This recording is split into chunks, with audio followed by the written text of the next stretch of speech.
Hidup mahasiswa! Hidup mahasiswa! Kawan-kawan, hadirnya pandemi yang melanda negeri membuat segudang problem di bidang pendidikan tinggi. Kali catatan dan juga evaluasi, termasuk kritik atas penyelenggaraan kuliah online karena tidak memiliki SOP dan standar yang jelas, sehingga berefek kepada mutu yang akan dilahirkan oleh pendidikan saat masa daring, teman-teman. Universitas Negeri Semarang merupakan kampus yang katanya mendunia untuk Indonesia, yang katanya menuju PTNBH dan World Class University, ternyata masih banyak menyimpan masalah, teman-teman.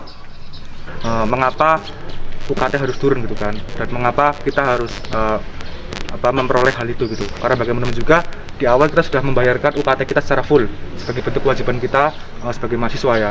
Kita membayarkan UKT secara full, tapi kemudian kita hanya melakukan perkuliahan secara tatap muka selama 2 minggu. Nah, kemudian ada kebijakan mengenai studi from home ya, perkuliahan daring. Kita nggak memaksakan atau nggak menyalahkan soal pandemi ini, akan tapi di sini kita menuntut adanya sebuah keadilan, bahwasanya kita nggak merasakan hak-hak yang kita dapatkan gitu. Karena kalau kita berbicara mengenai aturan ya, misal di peraturan Menteri Dikti nomor 30 tahun 2019 mengenai standar satuan BOPTN itu di lampirannya dijelaskan mengenai biaya langsung. Jadi biaya langsung adalah instrumen-instrumen yang harusnya didapatkan secara langsung oleh mahasiswa. Itu juga pembiayaannya diakomodir dari UKT yang kita bayarkan.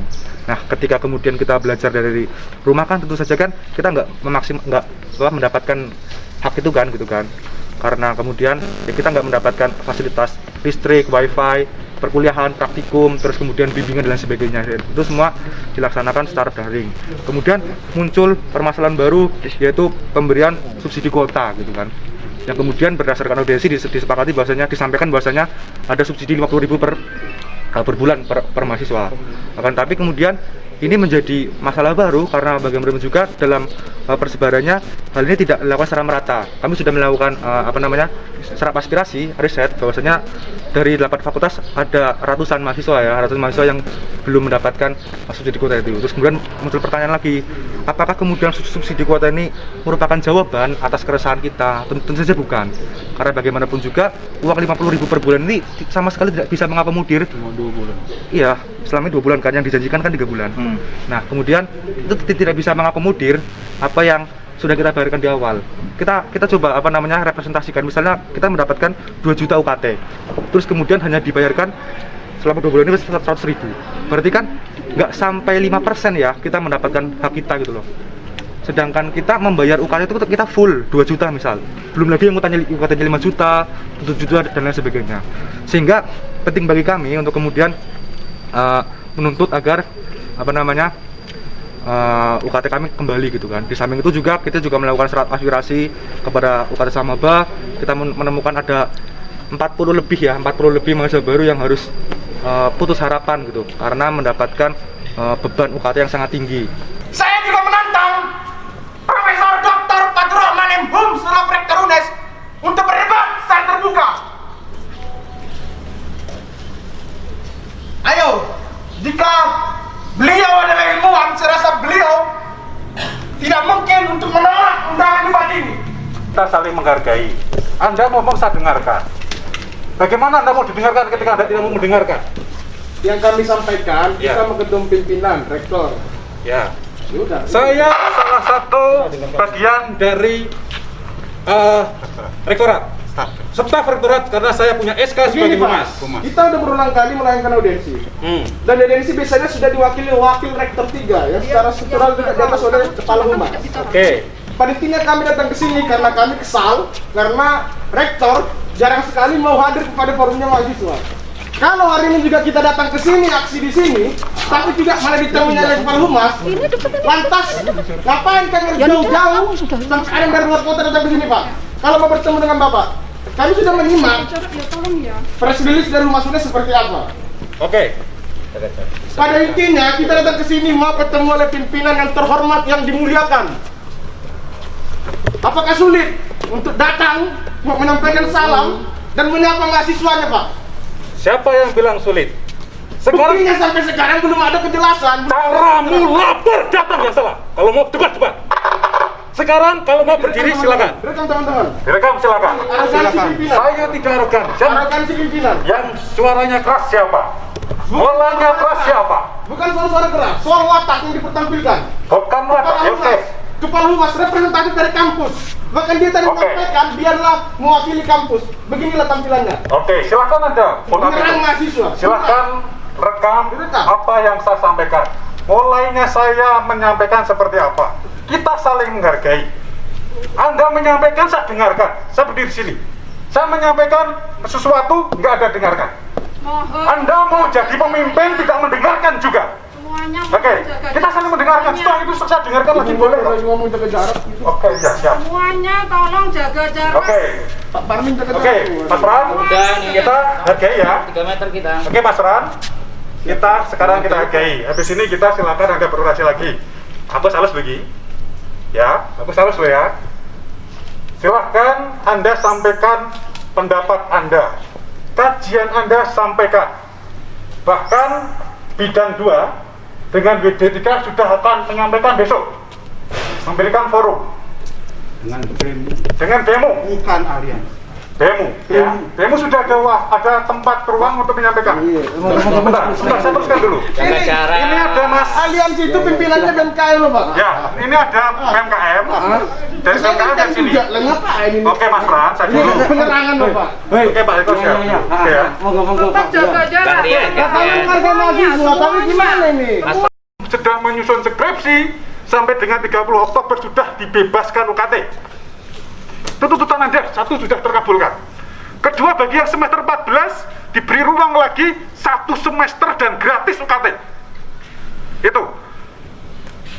Ini sudah menjadi contoh. Dan sekarang kampus mana di Indonesia, ada berapa kampus yang sudah membebaskan UKT bagi yang akan menyusun skripsi selesai 30 Oktober dan akan selesai tambah 1 semester bagi yang semester 14. UNES sudah mengeluarkan itu. Nah, berikutnya Anda memasukkan kajian-kajian ini bagi yang kena persoalan pandemi. Ini kan, ini yang akan dikaji oleh bidang 2. Kita fokus kemana? Ke UKT atau yang lain? Nah, kita fokuskan ke UKT, tuntutan Anda kan? Ini dijelaskan dulu Pak, rektornya kemana Pak? Dari tadi kan kita Lah. karena apa yang Bapak sampaikan itu kami sudah tahu semua Pak. Karena Betul. itu udah tertuang di permen rektor. Bapak juga beberapa kali udah statement di media. Betul, nah ini kan perlu saya jelaskan lagi. Ya, ini perlu saya jelaskan lagi, jangan sampai terjadi simpang siuran. Pemahaman ini bahwa UNES tidak punya kebijakan pada mahasiswa. Sudah bijak kok, seperti itu kok. Yang kedua, loh, saya seperti siapa? Tidak bijak seperti apa? Sampai kampus mana yang seperti itu? Saya tanya kepada Anda. Contohkan kepada saya hari ini juga. UNJ, WNJ mana lagi? UNS, WNS. Berikan datanya ke saya nanti ya. berikan data dulu. Bukan, data itu yang artinya kebijakan lain selain itu. Ini bukan kopas loh. Ini kajian. Ini bukan dari blogspot tempat diambil Pak. Betul. Makanya saya tanya tadi, saya sampaikan tadi bahwa kita punya kebijakan itu. Lalu ini ada kajian lagi terkait dengan yang mahasiswa baru sudah bisa diangsur. Kan sudah punya kajian juga. Yang menerima, yang keberatan, yang berdampak kan begitu. Ada 1, 2, 3 yang ragu akhirnya mundur kan itu yang kita carikan solusi. Ya karena dia daftar KIP, tapi dia tetap dapat UKT golongan tinggi. Coba gimana coba Pak? Loh, nah ya itu yang ayo kita perjuangkan bersama-sama. Ulangi, saya ulangi. Poin pertama adalah Bullshit mereka. UNJ nggak ada putusan baru didapatkan UNJ. UNJ nanti saya kirim surat edarannya. Ini orang UNJ, saya barusan telepon UNJ. WD2, UNJ, saya ada. Nanti saya kirimkan surat edarannya. Saya punya. UNES, sorry. Ngomong yang sebelah mana? Bilang belum, provokator teman-teman. Mari kita berdebat kirim jelas. Ngomong kosong. Masa? Spam di WhatsApp. Coba, nanti saya juga carikan juga surat edarannya. Saya punya, saya baca juga. Nggak di spam aja WhatsApp. Wajah pimpinan kita teman-teman. Layaknya provokator teman-teman. Mana yang ngomong kosong? Siapa yang ngomong kosong? Duduk mahasiswa ngomong kosong teman-teman. Surat edarannya. Ini omong kosong Pak. Bapak boleh kajian. Hati-hati. Siapa yang provokasi Pak? Kita nggak punya kepentingan datang-datang nyolot-nyolot bilang ngomong kosong. Ini bukan kajian sembarangan loh Pak. Apa udah baca belum ini? Ini hasil riset loh Pak. Peraturan rektor punya hasil riset nggak Pak? Punya kajian ilmiah nggak? Oke kawan-kawan. Jangan bikin ini lah Pak. Yang mancing chaos apa Pak? Oke, sini kawan-kawan. Kita datang ke sini mematuhi protokol kesehatan. Dari awal tentu sederhana, ditemui rektor dan ketika tidak bisa dipastikan kapan bisanya. Nah, clear. Terus ada stigma, ditunggangi kepentingan politik. Kalau saya udah nanti bilangnya tegaskan. klarifikasi. Yang kedua, ada provokator bilang-bilang kita omong kosong. Itu omong kosong, Pak. Bapak ngomong pakai data nggak, Pak? Jaga jarak yuk, jaga jarak. Dan kita hadir di sini tadi udah saya jelaskan juga, tidak ada tendensi kepentingan politik ataupun tidak ada tendensi terhadap kita ingin memperburuk citra UNES, nggak ada. Ini kita murni gerakan dari mahasiswa. Nah sementara ini ada teman-teman saya juga ini, Frans dari Menko Sospol, BMKM, terus kemudian ada Mas Radit dari Menteri Kajian, dia yang bikin kajiannya, terus kemudian ada Mas Colin dari Presiden BMFH. Nah, mengingat di permasalahan UNES yang semakin banyak dan dari tahun ke tahun banyak, saya mengamati ada dua garis besar mungkin yang bisa diamati ataupun diambil, yaitu soal komersialisasi dan soal demokratisasi. Nah, soal komersialisasi kita sudah jelas banyak sekali di sana, termasuk uang pangkal, terus kemudian pungutan-pungutan liar, terus kemudian adanya UKT yang sekarang kita minta untuk dikembalikan, tapi belum ada kebijakan yang notabene kita inginkan gitu. Itu berkaitan soal dengan komersialisasi, terus juga berkaitan dengan soal demokratisasi. Bagaimana kita banyak mahasiswa yang terkena intimidasi, terkena represi, ada dapat SK, ada yang didatangi juga sama WD3-nya ke rumah. Terus kemudian juga ada yang diancam juga skripsinya nanti dipersusah, ada yang diancam juga nilainya dipersusah juga. Itu berkaitan dengan demokrasi, demokratisasi kampus. UNES menghargai aspirasi mahasiswa ya. Jadi aspirasi mahasiswa ya kita hargai, apa yang dia sampaikan nanti akan kita kaji lagi ya.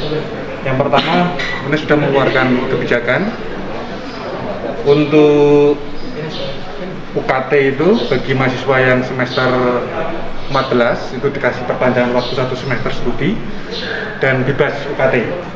Lalu bagi mahasiswa yang sudah menyusun skripsi dan dinyatakan lulus 31 Oktober maka juga dibebaskan UKT. Jadi untuk semester 14 dan untuk yang sedang menyusun skripsi sudah ada solusi itu. Nah bagi yang mahasiswa baru, UNES memberi kebijakan pembayaran UKT dengan cara diangsur selama 3 kali. Jadi ketika di Mei ini dia dinyatakan diterima, maka dia cukup membayar kewajiban 50%. Lalu berikutnya di bulan Juni 30% dan di bulan Juli 20%. Itu untuk mahasiswa baru. Nah bagi yang diterima dengan KIP kuliah, tentu mereka akan dibebaskan dari segala pembiayaan UKT ya, karena sudah disubsidi oleh pemerintah. Lalu untuk mahasiswa yang terkena dampak COVID, itu UNES mengambil 3 kebijakan, yaitu yang pertama pembebasan tadi untuk yang skripsi dan semester atas tadi. Lalu untuk penurunan itu melalui pengajuan banding UKT.